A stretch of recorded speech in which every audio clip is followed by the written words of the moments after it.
Green Corner ini adalah sebuah spot untuk sharing big ideas about clean energy for Indonesia. Spirit untuk Indonesia.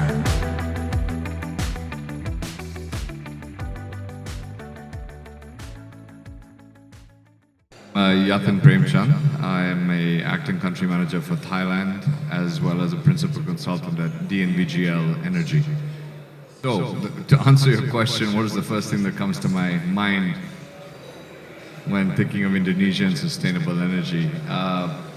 It's actually distributed energy and energy efficiency.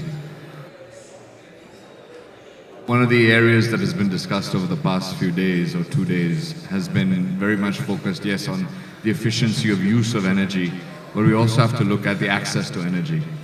And not only looking at access to energy through existing networks, but looking at reliability, low carbon energy development, distributed generation, and all of these kinds of mechanisms and solutions that actually exist today, right? Which give reliability in terms of access of energy. And that actually is the key to being able to also empower people. Education, food, water, transport, all of these things come from a basis of energy. And to be able to enable people with cost-effective energy, you need now to look at the new systems that exist in terms of clean tech, which actually are quite bankable. The only limitation might be regulation. So regulation needs to catch up with where technology is today to be able to give access to energy to people. And looking at an archipelago like the Philippines, looking at an archipelago like Indonesia, very similar to the Philippines, where I do spend quite a bit of time, it's not like you can just lay power cables across islands and try and connect them. It's very expensive to do that.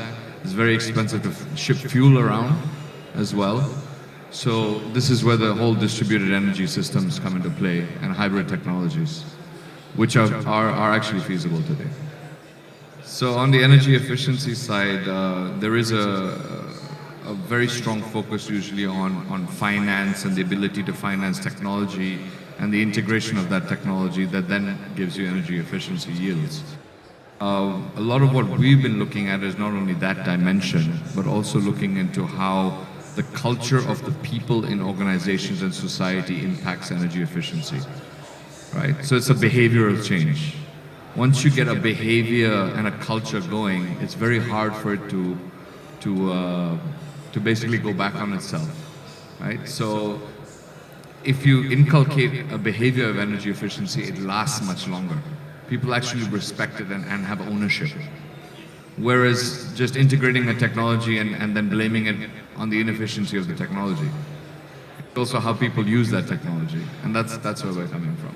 A cultural paradigm shift from just focusing on technology and the ability of a few people to manage energy efficiency, looking at the community aspect of whether you're an employee in an organization, whether you're a CEO or whatever stakeholder you may be interacting with that energy that you're using. I mean, there's a lot of us that do a lot of energy efficient things at home. We turn off lights and we turn off air cons and we close the windows when the air con's on and things like that. But we don't do it in the office. You see? So it's because we don't have ownership, because we don't realize that energy that we're using is actually, there's an economic value to that, and there's a loss to that. And that's where that culture comes in and that connection comes in.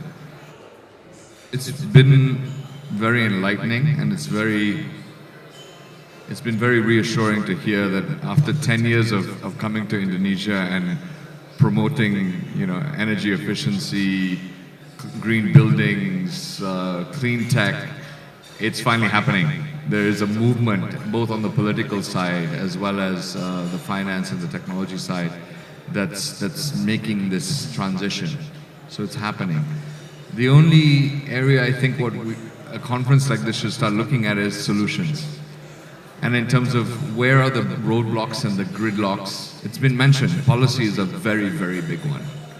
But how do we use conferences and platforms like this to initiate those discussions with an objective of adaptation? Not just saying, yes, we know we have these issues and we have, but putting a forum together which actually has the, and those should be the deliverables of these sort of think tank sessions held at conferences like what we're attending today.